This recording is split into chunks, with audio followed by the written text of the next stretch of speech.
गले लगाकर मुबारकबाद दी थी। उसने मुझे इस्लाम की बुनियादी इबादत और बुनियादी बातें सिखाईं और मुझे कहा कि कोशिश करना अब तुम्हारा कोई भी अमल इस्लाम की तालीमात के खिलाफ ना हो। इस वक्त तुम मुझसे ज्यादा पाकीज़ा हो।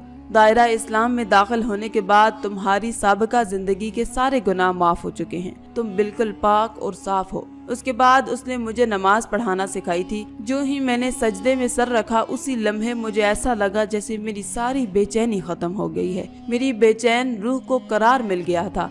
मेरी तलाश मुकम्मल हो चुकी थी। मैं जिस मंजिल की तलाश में भटकती फिर रही थी, मुझे वो मंजिल हासिल हो चुकी थी। इस्लाम में दाखिल होकर मेरी बेमकसद जिंदगी का मकसद मिल गया था। नमाज के साथ साथ मैंने जवेरिया से कुरान पाक पढ़ना शुरू कर दिया था।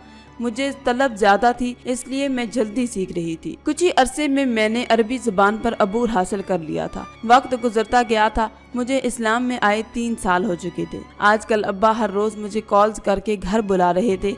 मुझे भी घर की बहुत याद आ रही थी, लेकिन मैं अब वहाँ नहीं जाना चाहती थी, क्योंकि मैं जानती थी कि अगर मैं वहाँ गई तो मुझे वहाँ सारी हिंदुआना रस्मात करनी पड़ेंगी, जो कि अब मैं किसी सूरत भी नहीं कर सकती थी। और अगर अब्बा को इल्म हो गया तो अब्बा तो मुझे जान से ही मार डालेंगे। मैं बहुत परेशान थी। मैंने अपनी परेशानी जवेरिया से बयान की तो जवेरिया ने कहा कि अगर किसी वजह से झूठ बोलना पड़ जाए तो वो झूठ नहीं होता, वो तुम्हारे वालिदैन हैं। अगर वो तुम्हें बुला रहे हैं तो तुम्हें वहाँ जाना चाहिए। बस तुम उन्हें ये ना बताना कि तुम अपना मजहब बदल चुकी हो।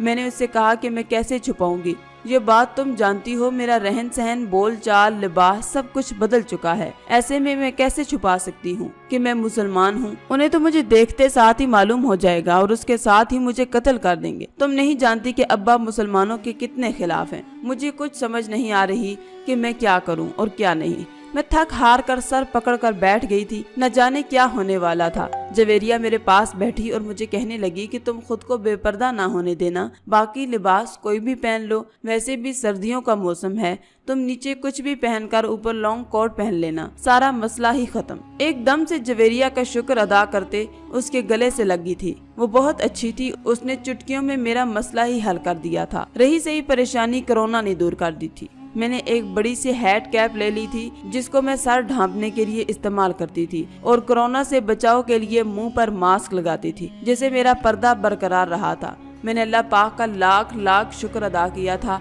वो अपने बंदे को मायूस नहीं होने देता। वो वहाँ से रास्ते निकालता है जहाँ किसी के वहमो गुमान में भी नहीं होता कि यहाँ से भी परेशानी का हल निकल सकता है। उसने हर मुश्किल के साथ आसानी रखी हुई है। मैंने अपना सामान पैक किया, कुछ शॉपिंग की और फिर जवेरिया से ढेरों दुआएं लेकर इंडिया के लिए रुखसत हो चुकी थी। एयरपोर्ट से घर जाते हुए मेरी टांगें कांपने लगी थी। ये जिंदगी में पहली मर्तबा था जो मैं इस कदर कंफ्यूज हुई थी। मेरी जैसी बोल्ड और कॉन्फिडेंट लड़की आज अपने ही घर जाते हुए घबरा रही थी। जो घर करीब आता जा रहा था वैसे वैसे मेरी घबराहट में इजाफा होता जा रहा था। मेरा सांस फूल रहा था और दिल की धड़कनें तेज हो रही थी, मगर एक इत्मीनान भी था कि अब मैं हक पर थी। मेरी हिफाजत अब उस मालिक के सुपुर्द थी। यही सोचकर खुद को रिलैक्स करती मैंने घर के दरवाजे पर दस्तक दी थी। मुलाजिम ने दरवाजा खोला। उससे पहले कि मैं अंदर दाखिल होती, मेरी दादी ट्रे में आरती का सामान लेकर आ गई थी। पहले उन्होंने मुझे नारियल दिया था।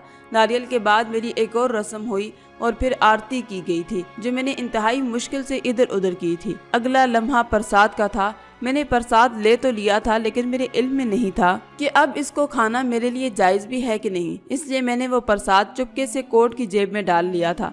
मेरी माँ बहुत ज्यादा बीमार थी। उसकी हालत ठीक नहीं थी। सूख सूख कर वो कांटा हो चुकी थी और कैंसर की तकलीफ उसे अजियत में मुब्तला किए रखती थी। बहुत जगहों से इलाज करवाया था, मगर कोई अफाका ना हुआ था। अम्मा के बिस्तर के करीब गंगा जल और न जाने किन किन चीजों का ढेर लगा हुआ था। मैंने सबसे पहले अम्मा का कमरा साफ किया था और उसके कमरे से सारी फालतू चीजें हटा दी थी। मुझे यहाँ रहते हुए जो सबसे बड़ी मुश्किल पेश आ रही थी वो मेरी इबादत की थी। मैं यहाँ कोशिश के बावजूद 5 वक्त की नमाज नहीं पढ़ सकती थी। हर वक्त कोई न कोई सर पर सवार रहता था, जिसकी वजह से मेरी नमाजें रह जाती थी। मैं रात के पिछले पहर फिर दिन भर की सारी नमाजें अदा करती थी और कुछ न कुछ पढ़ के अम्मा पर दम भी किया करती थी, जिसके बाद अम्मा चलो कुछ देर के लिए ही सही सुकून की नींद सो जाया करती थी। वरना तो तकलीफ की शिद्दत इतनी थी कि वो पूरी पूरी रात लाठी के सहारे कमरे में चक्कर काटती रहती थी। तकलीफ ना उसे लेटने देती थी और ना ही बैठने। ایک دن یوں ہی میں نے اماں کے پاس بیٹھ کر اماں کو دم کیا۔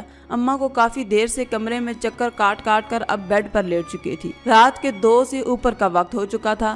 عموماً تو اماں 1 بجے تک سو جایا کرتی تھی، لیکن آج ابھی تک جاگ رہی تھی۔ دم کرنے کے بعد میں اماں کے سونے کا انتظار کرنے لگی تاکہ اماں سوئے اور پھر میں نماز ادا کر سکوں۔ کچھ دیر بعد ہی اماں کی آنکھ لگ گئی تھی۔ میں نے اماں کو سویا ہوا دیکھا تو فوراً سے اٹھ کر وضو کر کے آئی اور نماز پڑھنے لگی تھی۔ اس بات سے انجان کہ اماں میری ساری حرکات دیکھ رہی تھی، اس وقت تو کچھ نہ بولی، لیکن جب اگلی دوپہر کو میں جاگی تو گھر میں واویلا مچا ہوا تھا۔ اماں نے سب کو ہی میرے بارے میں بتا دیا تھا کہ میں مذہب تبدیل کر چکی ہوں۔ ابا انتہائی غصے میں تھے، ان کا پارا 7ویں آسمان تک جا پہنچا تھا۔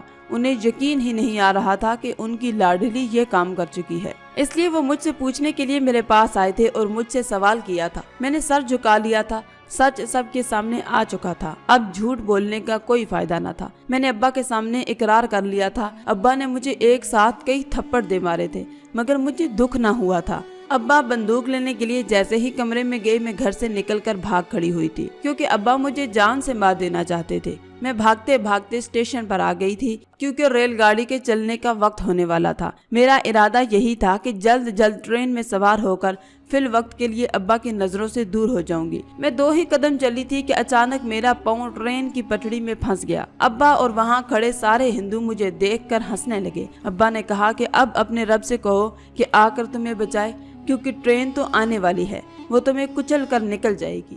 میں نے بے ساختہ آسمان کی طرف دیکھا۔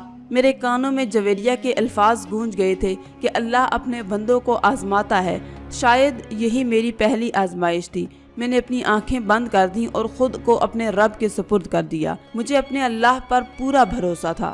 یقیناً اس نے میرے لیے کچھ بہتر ہی سوچا ہوگا۔ یہ سوچ آتے ہی میرے دل سے ہر قسم کا ڈر نکل گیا تھا۔ میری آنکھیں بند تھیں، ٹرین میرے قریب آ رہی تھی جب اچانک میرے کانوں میں ایک زوردار کڑاکے کی آواز پڑی تھی۔ میں نے ایک دم سے اپنی آنکھیں کھول کر دیکھا تھا۔ سامنے کا منظر دیکھتے ہی میں بے اختیار اپنے رب کا شکر بجا لائی تھی۔ ٹرین میرے بالکل پاس سے تیز آواز کے ساتھ گزرتی چلی تھی، جبکہ یہ منظر دیکھتے ہی ابا بھی سجدے میں گر پڑے تھے۔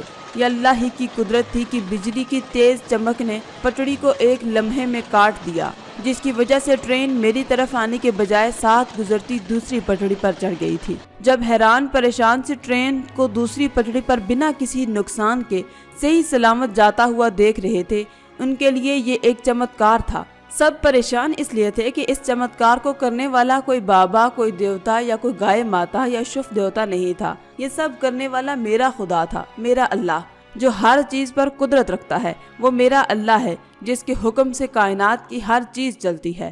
وہ تو قادر ہے، وہ ہے جو ہواؤں کے بھی رخ بدل دیتا ہے۔ پھر اس کے لیے ایک ٹرین کا رخ موڑنا کون سا مشکل کام تھا۔ ابا نے آ کر پٹڑی سے میرا پیر چھڑایا اور مجھے کہا کہ مجھے بھی اس رب کا کلمہ پڑھا دے جس نے تمہیں موت کے منہ سے نکالا ہے۔ بجلی کی زوردار کڑک سے ان کے دل پر لگی مہر ہٹ گئی تھی۔ اللہ نے انہیں بھی ہدایت سے نواز دیا تھا۔ گھر آ کر ابا نے سب سے پہلے گائے ماتا کو کھول کر بھگایا تھا۔ اس کے بعد سب کے سامنے اپنے اسلام قبول ہونے کا اعلان کیا۔ میں نے اماں کو بھی غسل کرا کر کلمہ پڑھایا تھا۔ وہ کلمہ ہی اماں کا آخری کلمہ تھا۔ اماں کی روح شاید اسی کلمے کا انتظار کر رہی تھی جو وہ پچھلے 4 سالوں سے کینسر ہونے کے باوجود ابھی تک زندہ تھی۔ حالانکہ ڈاکٹروں نے تو 4 سال پہلے ہی صرف 2 ہفتے کی مہلت بتائی تھی، لیکن شاید اماں کا خاتمہ کلمہ پر ہی ہونا تھا۔ اسلام قبول کرنے کے بعد سب بڑے بڑے سیاسی لوگ ابا کے خلاف ہو گئے تھے۔ ابا اب دین کی تبلیغ کیا کرتے تھے، جس سے ابا کو ہر روز دھمکیاں دی جاتی تھی۔ پہلے تو ابا ڈٹے رہے، لیکن جب اپنی برادری والے ابا کو مجبور کرنے لگے تو ابا نے ملک چھوڑ دینے کا فیصلہ کر لیا۔ وہاں سے میں اور ابا انگلینڈ آ گئے تھے۔ ابا نے یہاں آ کر اپنا کاروبار شروع کر دیا تھا، جبکہ میں مانچسٹر آ گئی تھی کیونکہ ابھی میرا 1 سال اور باقی تھا۔ ناظرین، آج کی کہانی آپ کو کیسی لگی نیچے کمنٹ باکس میں ضرور بتائیے گا۔ آخر میں اللہ رب العزت سے دعا ہے کہ اللہ تعالی ہمیں نیک اعمال کرنے اور برائی سے بچنے کی توفیق عطا فرمائے، آمین یا رب العالمین۔ آج کی اس ویڈیو میں تھا بس اتنا ہی۔